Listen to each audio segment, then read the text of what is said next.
जय श्री राधा रानी सरकार की, जय श्री कृष्ण भगवान की, जय माघ मास महत्म की। माघ मास महत्म के 7वें अध्याय की कथा आज हम आपको सुनाने जा रहे हैं।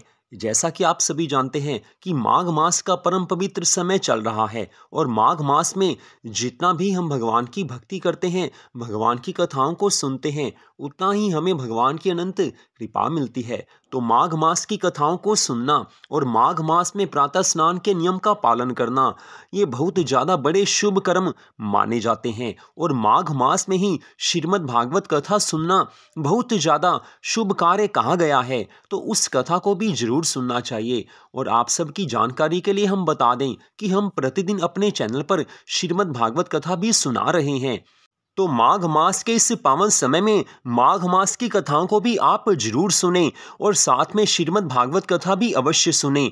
माघ मास में इन कथाओं को सुनने से भगवान की अनंत कृपा मिलती है, दुख दूर होते हैं, मनोकामनाएं पूरी होती हैं और मन भगवान के चरणों में लग जाता है। तो माघ मास महत्म के 7वें अध्याय की कथा इस प्रकार है। वशिष्ठ जी महाराज राजा दिलीप से कहने लगे हैं कि हे राजन, भोजपुर में उचथ्य नामक एक श्रेष्ठ मुनि रहते थे। उनके कमल के समान नेत्रों वाली एक कन्या थी जिसका नाम सुव्रता था।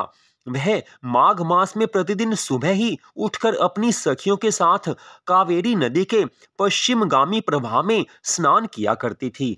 स्नान करते समय वह माँ कावेरी से इस तरह प्रार्थना करती थी कि हे देवी, तुम सहा पर्वत की घाटी से निकलकर श्री रंग क्षेत्र में प्रवाहित होती हो। श्री कावेरी, तुम्हें नमस्कार है, मेरे सब पापों का नाश करो। हे मरुद वृद्धे, तुम बड़ी सौभाग्यशालिनी हो। माघ मास में जो लोग तुम्हारे शीतल जल में स्नान करते हैं, उनके बड़े बड़े पापों को तुम हर लेती हो।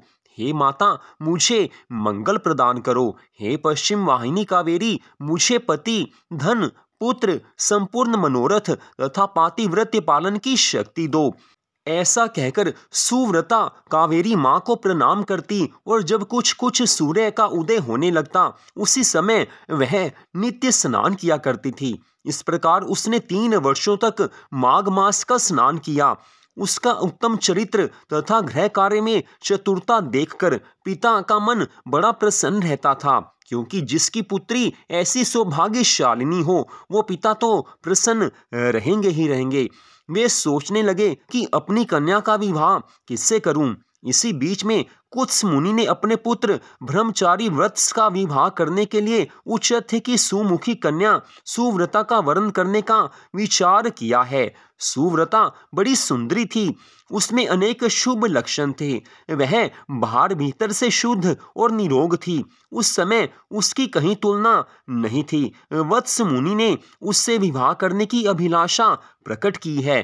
एक दिन सुव्रता अपनी 3 सहेलियों के साथ माघ मास के स्नान के लिए सूर्य उदय होने के समय कावेरी नदी के तट पर आई है। उसी समय एक भयानक जंगली हाथी पानी में से निकला।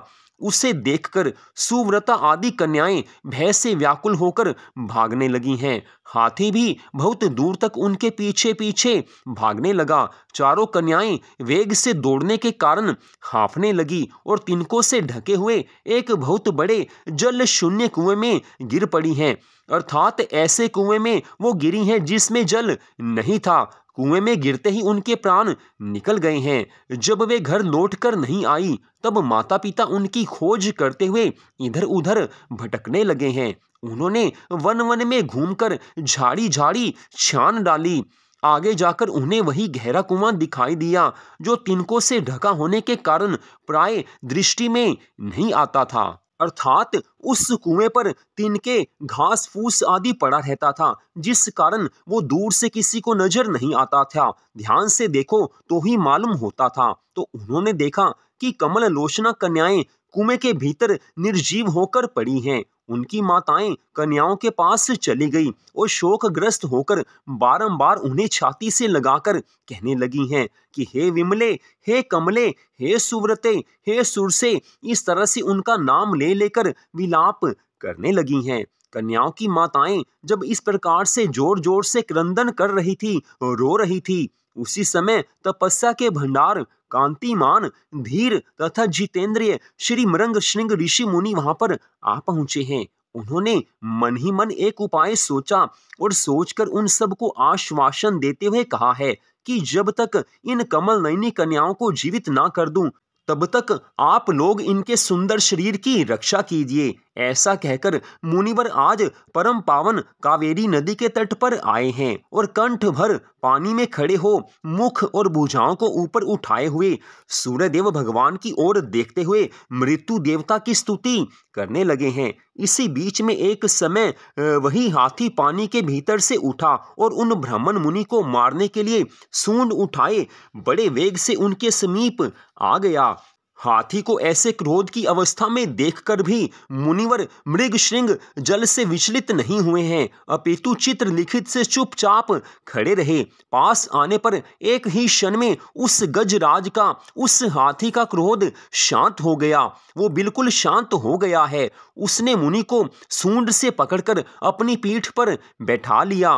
मुनि उसके भाव को समझ गए। उसके कंधे पर सुखपूर्वक बैठने से उन्हें बड़ा संतोष मिला और भगवान के नाम का जप समाप्त करके उन्होंने हाथ में जल लिया है और कहा है कि मैंने 8 दिनों के माघ स्नान का पुण्य फल तुम्हें दे दिया। ऐसा कहकर उन्होंने शीघ्र ही वह जल हाथी के मस्तक पर छोड़ दिया है। इससे वो हाथी पाप रहित हो गया और मानो इस बात को स्वयं भी समझते हुए उसने प्रलयकालीन मेघ के समान बड़े जोर से गर्जना की है। उसकी इस गर्जना से भी मुनि के मन में बड़ी प्रसन्नता हुई और उन्होंने कृपा पूर्वक उस हाथी की ओर देखकर उसके ऊपर अपना हाथ फेरा है। मुनि के हाथ का स्पर्श होने से उसने हाथी का शरीर त्याग दिया और आकाश में देवता की भांति दिव्य स्वरूप धारण किए नजर आने लगा है। उस रूप में उसे देखकर मुनीश्वर को बड़ा विस्मय हुआ है। तब दिव्य रूपधारी उस जीव ने कहा कि हे मुनिवर, मैं कृतार्थ हो गया, क्योंकि आपने मुझे अत्यंत निंदित और पापमयी हाथी की इस पशु योनि से मुझे मुक्त किया है। हे दया के सागर, अब मैं अपना सारा वृतांत सुनाता हूँ, आप सुनिए। पूर्व काल की बात है। नैषध नगर में विश्वगुप्त नाम से प्रसिद्ध परम धर्मात्मा और स्वधर्म पालन में तत्पर एक वैश्य रहते थे। मैं उन्हीं का पुत्र था। मेरा नाम धर्मगुप्त था। स्वाध्याय, यजन, दान, सूद लेना, पशुपालन, गौ रक्षा, खेती और व्यापार, ये सब मेरा काम था। हे ब्राह्मण देवता, मैं अनुचित काम और धम्म से सदा दूर ही रहा। सच बोलता और किसी की निंदा नहीं करता था। इंद्रियों को वश में रखकर अपनी स्त्री से ही अनुराग रखता था और पराई स्त्रियों से दूर रहता था। मुझ में राग, भय और क्रोध नहीं थे। लोभ और मत्सर को भी मैंने छोड़ रखा था। दान देता, यज्ञ करता, देवताओं के प्रति भक्ति भाव रखता और गौओं तथा ब्राह्मणों के हित में संलग्न रहता था। सदा धर्म, अर्थ और काम का सेवन करता तथा व्यापार के काम में कभी किसी को धोखा नहीं देता था। ब्राह्मण लोग जब यज्ञ करते उस समय उन्हें बिना मांगे ही मैं धन दे देता था। समय पर श्राद्ध तथा संपूर्ण देवताओं का पूजन करता था। अनेक प्रकार के सुगंधित द्रव्य, बहुत से पशु, दूध, दही, मट्ठा, गोबर, घास, लकड़ी, फल, मूल, नमक, जायफल, पीपल, अन्न, साग के बीज, नाना प्रकार के वस्त्र, धातु, ईख के रस से तैयार होने वाली वस्तुएं तथा अनेक प्रकार के रस बेचा करता था। जो दूसरों को देता था वह तोल में कम नहीं रहता था और जो औरों से लेता वह अधिक नहीं होता था। अर्थात धर्म पूर्वक मैं सारे कार्य करता था। जिन रसों के बेचने से पाप होता है उनको छोड़कर मैं दूसरे रसों को बेचा करता था। बेचने में छल कपट से काम नहीं लेता था।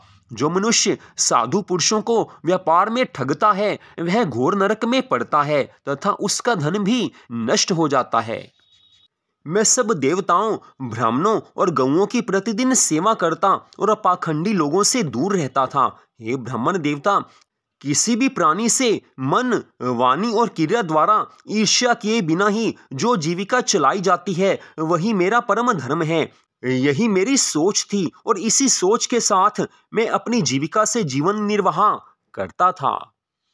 तो यहीं पर माघ मास महत्म के 7वें अध्याय की कथा का विश्राम होता है। इससे आगे की कथा आप अगले भाग में सुन पाएंगे। ये कथाएं हम आपको श्री पद्म पुराण में से सुना रहे हैं। तो इन कथाओं को सुनने से जीवन में सुख शांति आनंद मिलते हैं, भगवान से प्रेम होता है और मनोकामनाएं पूरी होती हैं, दुख दूर होते हैं। कोई भी मनोकामना मन में हो, अगर पूरी श्रद्धा भावना भगवान के लिए होगी तो मनोकामना पूरी होगी। तो माघ मास में प्रतिदिन प्रातःकाल स्नान कीजिए। चाहे आप ठंडे पानी से स्नान करें, चाहे गर्म पानी से करें, दोनों का बराबर फल बताया गया है, लेकिन स्नान अवश्य करना चाहिए। भगवान की भक्ति कीजिए, भगवान की इन कथाओं को सुनिए, श्रीमद् भागवत कथा सुनिए। मनुष्य जीवन का यही परम सुंदर फल है कि मनुष्य जीवन प्राप्त करके ये सब धर्म कार्य किए जाएं। जो ये धर्म कार्य करता है उससे भगवान की कृपा मिलती है, परिवार में सुख शांति आनंद आते हैं। तो श्रीमद् भागवत महापुराण की कथाओं को भी प्रतिदिन आप हमारे चैनल पर अवश्य सुनें।